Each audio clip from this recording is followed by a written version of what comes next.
నమస్తే తులసిరెడ్డి గారు. నమస్తే శ్రీనివాస్ గారు. సార్, మొత్తం రాజకీయ అనుభవంలో మీరు అంటే ఇట్లాంటి అంటే డెమోక్రసీలో మనిషికి స్వేచ్ఛ స్వతంత్రాలు ఉన్నాయి, కానీ వాటిని హరించకూడదు. సరే, మీ రాజకీయ అనుభవంలో ఎట్లాంటి అనుభవాల్ని చూసారా? అంటే ఇలాంటి అనుభవాలను చూసినప్పుడు, లేదంటే ప్రజలకు ఇలాంటి అనుభవాలు ఎదురైనప్పుడు ఆ నాయకుడిని ప్రజలు అభిమానించారా? ఓకే, ఇక్కడ జనరల్గా చూడడం ఒకటి, స్పెసిఫిక్గా చూడడం ఒకటి. జనరల్గా మనం ముందు చూస్తే నేర చరిత్ర, డబ్బుల ప్రభావం ఏ విధంగా ఉంటుందానికి 2024 అసెంబ్లీ అభ్యర్థుల ఎన్నికల అఫిడవిట్ దేశవ్యాప్తంగా దాన్ని ఏడీఆర్ సర్వే చేసింది. అంటే ఈ అభ్యర్థులు ఇచ్చినటువంటి వాళ్ళ యొక్క అఫిడవిట్ ప్రకారమే నామినేషన్ ఇచ్చినప్పుడు దేశవ్యాప్తంగా 2024లో లేటెస్ట్ అన్నమాట. దాని ప్రకారంగా మొత్తం 28 రాష్ట్రాలు, 8 కేంద్రపాలిత ప్రాంతాల్లో నేర చరిత్రలో నంబర్ 1 ఏపీ. 79% ఎమ్మెల్యే అభ్యర్థులు వచ్చేసి ఇప్పుడు ఎమ్మెల్యే లేని వాళ్ళలో 79% 175లో 138 మందికి నేర చరిత్ర ఉంది. దేశంలోనే హైయెస్ట్. సెకండ్ వచ్చేసి బీహార్, సెకండ్ వచ్చేసి కేరళ వచ్చేసి అది ఒక టైపు నేర చరిత్ర. వాళ్ళు ఉద్యమాలు చేస్తుంటారు కాబట్టి అవి కూడా వేసి సెకండ్ 69% కేరళ, తెలంగాణ 69%, బీహార్ 66%, తమిళనాడు 59%. కాబట్టి నంబర్ 1 ఆంధ్రప్రదేశ్. ఇది నేర చరిత్రలో 79% ప్రజెంట్ ఉండే ఎమ్మెల్యేలు 178లో 138 మంది. దీంట్లో 138 మందిలో మెజారిటీ కూటమి వాళ్ళే ఉండేది. కాబట్టి ఇలా చరిత్ర అలాంటిది. నెక్స్ట్ వచ్చేసి డబ్బు ప్రభావం చూసుకుంటే అగైన్ దేశంలో 28 రాష్ట్రాలు, 8 కేంద్రపాలిత ప్రాంతాల్లో కోటీశ్వరులు వాళ్ళ అఫిడవిట్ ప్రకారం వచ్చేసి నంబర్ 1 వచ్చేసి మళ్ళా ఆంధ్రప్రదేశ్. అంటే 65 కోట్లు ఒక్కొక్క అభ్యర్థి యొక్క వాళ్ళ అసెట్స్ వచ్చేసి 65 కోట్లు ఏపీ. సెకండ్ కర్ణాటక 64 కోట్లు, మహారాష్ట్ర 43 కోట్లు. అంటే కోటీశ్వర్లు. దీంట్లో టీడీపీకి సంబంధించి 67.9 కోట్లు సరాసరి. టీడీపీ ఎమ్మెల్యేలు పుండే వాళ్ళ యొక్క సరాసరి 67.9 కోట్లు. వైకాపా వాళ్ళదేమో 99 కోట్లు, జనసేన వాళ్ళదేమో 40 కోట్లు. అంటే ఆల్మోస్ట్ కోటీశ్వరులు. తర్వాత వ్యక్తిగతంగా తీసుకుంటే దేశంలో 5వ స్థానంలో చంద్రబాబు నాయుడు గారు 931 కోట్లు, 6వ స్థానంలో నారాయణ మంత్రి, 7వ స్థానంలో జగన్ 757 కోట్లు, 8వ స్థానంలో వచ్చేసి ప్రశాంత్ రెడ్డి. లోకేష్ యొక్క వచ్చేసి 542 కోట్లు, బాలకృష్ణ 482 కోట్లు. కాబట్టి దీన్ని బట్టి డబ్బు ప్రభావము, నేర చరిత్ర ఏ మేరకు ఆంధ్రప్రదేశ్లో ఉందో తెలుస్తా ఉంది. అది ఆ పార్టీ ఈ పార్టీని కాదు, జనరల్ గా. ఇది ఎప్పుడుదో కాదు, రీసెంట్ 2024 అసెంబ్లీ ఎన్నికల అఫిడవిట్ ప్రకారంగా ఇది. కాబట్టి ఇప్పుడు ఇది జనరల్ గా. ఇంకా స్పెసిఫిక్ గా వస్తే నిన్న జరిగినటువంటి జగన్మోహన్ రెడ్డి యొక్క ఆ యొక్క క్యాన్వాయ్ కానీ, ఆ ప్రదర్శన కానీ, ఆ మాటల తీరు కానీ, ఇది ఏమాత్రం వచ్చేసి సహించకూడదు. ఇది ఇట్నే వదిలిపెడితే తొండ ముదిరి ఊసరవే లేనట్టు ఇప్పుడు మాటలు అంటారు, రేపు చేతల్లో ఆల్రెడీ చేతులు అక్కడ చూపిస్తున్నారు. రఫా ఈ నరుకుడు భాష, చంపుడు భాష, దీనికి అడ్డుకట్ట వేయకపోతే, చట్టం తన పని తాను చేయకపోతే ఇది రియాలిటీ అవుతుంది. ఇప్పుడు మాటల వరకు, ప్లే కార్డు వరకు ఉండేది రేపు రియల్ గా వస్తుంది. కాబట్టి దీన్ని ఏమాత్రము ఉపేక్షించకూడదు. పరామర్శ చేయొచ్చు. పరామర్శ కార్యకర్త కానీ, నాయకుడు కానీ, వాళ్ళ పార్టీ వాడు రౌడీ అయినా, గ్యాంబ్లర్ అయినా, ఇంకోటైనా పరామర్శించడం వేరు. కానీ పరామర్శ పేరుతో బల ప్రదర్శన, చట్టానికి వ్యతిరేకంగా జన సమీకరణ, బారికేడ్లు తోసేయడము, పోలీసులు నెట్టివేయడము, ప్లెకార్డులు వచ్చేసి అసభ్యకరమైనటువంటి రౌడీ భాష పెట్టడము, దాన్ని పట్టుకోవడము, తర్వాత వచ్చేసి బైకులకు సైలెన్సర్ తీసేసేసి ఒక శబ్ద కాలుష్యము, ఇవన్నీ వచ్చేసి రౌడీ చేష్టాలు. ఇవన్నీ దీన్ని పోలీసులు నీకు పర్మిషన్ ఇచ్చారు. నీకు పర్మిషన్ ఇవ్వకుంటే మళ్ళీ తప్పే. పరామర్శించడానికి అది ఎటువంటి వాడనా కానీ పరామర్శించడానికి నీకు పర్మిషన్ ఇచ్చారు. ఒక 3 వాహనాలు 100 మంది 100 మంది కాకుండా 200 మంది అంటే అది ఆటోమేటిక్ గా పోలీసులు ఇస్తారు. కానీ నీకు తెలిసి దానికి జన సమీకరణ అవసరం ఏముంది, దానికి భారీ ప్రదర్శన అవసరం ఏముంది?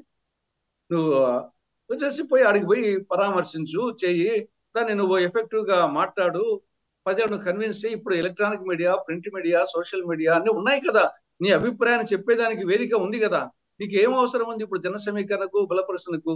కాబట్టి ఇది ఏమాత్రమో సహించకూడదు. చట్టపరమైన చర్యలు ఖచ్చితంగా తీసుకోవాలి. లేకుంటే గన నేను చెప్పినట్టు తొండముదిరి ఊచరి వెళ్ళినట్టు మాటలు పోయి చేతులకు వస్తాయి. మళ్ళీ ఆటవిక రాజ్యం అవుతుంది. అరాచకం ఆఫ్ఘనిస్తాన్ మించిపోతుంది. కాబట్టి ప్రభుత్వం వచ్చేసి ఆ కోణంలో చర్యలు తీసుకోవాల్సిందే. Right, okay. తులసిరెడ్డి గారు, సార్ ఇప్పుడు అబ్బటి రాంబాబు చర్యల్ని ఎలా చూస్తారు? ఆయన ఒక మాజీ మంత్రి, దాదాపు 4 సార్లు 5 సార్లు ఎమ్మెల్యే అండి. ఆయన 4 సార్లు 3 సార్లు ఎమ్మెల్యే. ఆయన చర్యలను ఎలా చూస్తారు? పోలీసుల మీద వ్యవహరిస్తున్న విధానం అంటే మనం చాలా రోజుల నుంచి చూస్తున్నాం. ఈ విషయంలో కూడా పోలీసుల టార్చర్ తట్టుకోలేక అతను చచ్చిపోయాడని చెప్తున్నారు. ఎవరో నాగమల్లేశ్వరరావు, ఆయన పేరేంటి, విగ్రహావిష్కరణ చేస్తున్నట్టున్నాం. గతంలో కూడా మనం చూస్తే తెనాలి సంఘటన అప్పుడు కూడా పోలీసులు అన్నారు. మన పొదిల్లో కూడా పోలీసుల మీద దాడి చేశారు. తర్వాత మనం వల్లభనేని వంశీ పొగాకు రైతుల్ని వీళ్ళు సంప్రదించినప్పుడు కూడా పోలీసులు గుడ్లోడిసి నుంచోబెడతామని చెప్పి అన్నారు. సరే, అసలు ప్రతి అంశంలోనూ ప్రధానంగా ఫేమ్ మీద పోలీసులు తీసుకొస్తున్నారు. నిన్న మనం మొన్న రీసెంట్గా ఇక్కడ ఏది 4వ తారీఖున ఏదో ప్రజలు ఓట్లు వేసిన పాపానికి వెన్నుపోటు దినమని చెప్పని ప్రజల మీద నిరసన తెలియజేస్తూ ఆ రోజు కూడా ఇలాగే అబ్బటి రాంబాబు తీవ్రమైనటువంటి వ్యాఖ్యలు చేశాడు. ఆ సీఎని పట్టుకుని, అంటే ఆయన ఎస్పీ కాకపోవచ్చు, ఐజీ కాకపోవచ్చు, డిఎస్పీ కాకపోవచ్చు, లేదంటే డిఐజీ కాకపోవచ్చు, ఏదైనా కాకపోవచ్చు, కానీ ఆయన పోలీసు అధికారే. సీఎన్ ఆయన కూడా అధికారే, కానిస్టేబుల్ కూడా విధుల్లో ఉన్నటువంటి ఒక రక్షక భటుడే. సరే, ఆయన పట్టుకుని ఆ రోజు అలాగే వ్యవహరించాడు. నిన్న కూడా వాళ్ళ మీద భారీ గేట్స్ వాళ్ళ మీద వేస్తారు. ఎలా చూస్తారు ఆ చర్యల్ని మీరు? రాజకీయాల్లో జుగుప్సాకరం అంటారా, లేదంటే ఇక ఆవేశం అంతేనంటారా? ఇక్కడ రెండు, ఒకటి కార్యకర్తల్లో మనోధైర్యాన్ని కలిగించాలి అనే యాంగిల్లో నాయకులు మాట్లాడేది ఒక టైపు. కానీ అంత మాత్రం చేత కార్యకర్తల్లో నాయకుల్లో వచ్చేసి మనోధైర్యాన్ని కలిగించాలని చెప్పేసి ఇష్టం వచ్చినట్టు మాట్లాడడం అనేది అది రెండవ అంశం. కాబట్టి దానికి కార్యకర్తలు ఎప్పుడు ఏ పార్టీ నాయకుడైనా సరే వాళ్ళ నాయకులను కార్యకర్తలను అధైర్యపడకుండా మనోధైర్యం కోసము వాడు ఎటువంటి వాడైనా, నేను ముందే చెప్పినట్టు మన ఎమ్మెల్యేస్లోనే 175లో 138 నేర్చేట్టు ఉండేవాళ్ళు. కాబట్టి ఇంక ఎవరు నేరగాడు ఎవరు అనేది అది కాకి పిల్ల కాకి ముద్దని చెప్పేసి ఏ పార్టీ వాడు వచ్చేసి వాడైనా పరామర్శించవచ్చు. కానీ దానికి వచ్చేసి ఆ పరామర్శించేటప్పుడు డెఫినెట్గా ఇక్కడ జన సమీకరణ, బల ప్రదర్శన అనేది ఖచ్చితంగా కనపడతా ఉంది. జగన్ వైపు నుండి ప్రదర్శన వరకు ఓకే, అది నేను ఆ విషయంలో వచ్చేసి వాళ్ళ పార్టీకి చెందిన వాడు వచ్చేసి వాడు రౌడీ అయినా వాడు ఎటువంటి వాడైనా సరే పరామర్శించడం వేరు. నేను ముందే చెప్పినట్టు ఎమ్మెల్యేలే నేర్చేస్తున్నప్పుడు ఇంకా ముఖ్యమంత్రిని ఎమ్మెల్యే కలవకుండా ఉంటాడా? కాబట్టి ఆ కోణం కాకుండా, కానీ పరామర్శ పేరుతో వచ్చేసి జన సమీకరణ, బల ప్రదర్శన, ఇది సైకలాజికల్ గా ఒక మైండ్ గేమ్ ఆడుతున్నారు. అంటే వాళ్ళ పార్టీకి క్యాడర్కి మనోధైర్యం కలిగించేట్టుగా వైకాపా పార్టీ రోజు రోజుకు పుంజుకుంటా ఉంది, మీరేం అధికారాల్సిన అవసరం లేదు, వచ్చే స్థానిక ఎన్నికలకు వచ్చేసి సమాయత్తంగా అని ఒక సైకలాజికల్ మైండ్ గేమ్ వచ్చేసి జగన్మోహన్ రెడ్డి ఆడడం అనేది, దానికి డబ్బు ఖర్చు పెడుతున్నాడు. దానికి వాళ్ళ సొంత మీడియా ఒకటి ఉంది, దానికి ఎమ్మెల్యేలు కూడా నాయకులు వచ్చేసి బాగా గతంలో డబ్బులు సంపాదించున్నారు కాబట్టి పార్టీ పరంగా పెడుతున్నాడు, వాళ్ళు పెడుతున్నారు. దానికి తోడు ఈ యొక్క వెహికల్స్ పెట్టడము, మద్యం దాపడము, ఇవన్నీ ఇది బల ప్రదర్శన. ఇక్కడ అది స్పష్టంగా కనపడతా ఉంది.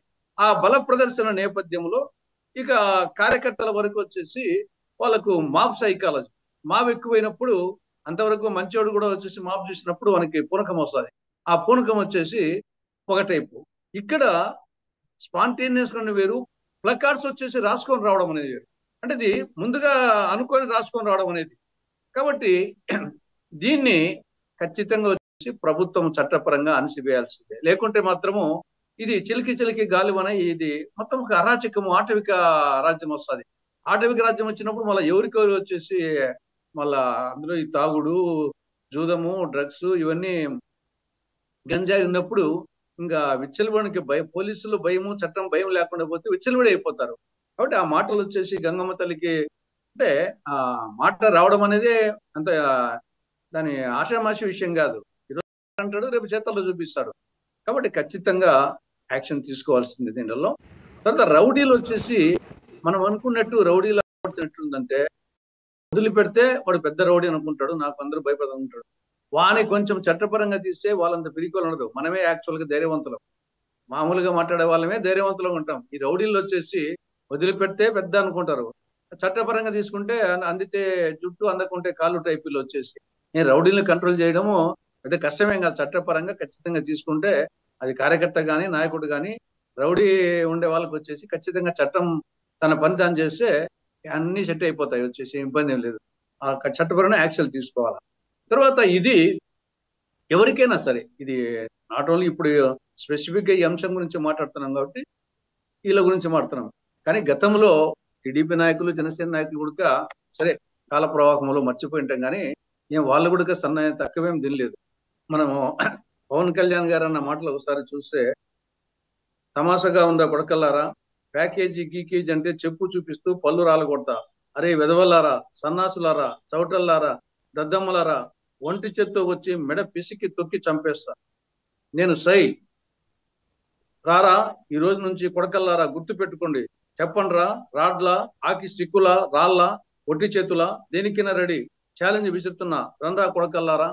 అంటే ఇటువంటి చెప్పు చూపించిన మాటలు కూడా ఉన్నాయి. కాబట్టి సరే అవన్నీ అప్పటికి అనేక మా కాంగ్రెస్ పార్టీ వరకు ఆ రోజు పవన్ కళ్యాణ్ వాడిన మాటలు కరెక్ట్ కాదంటున్నాం.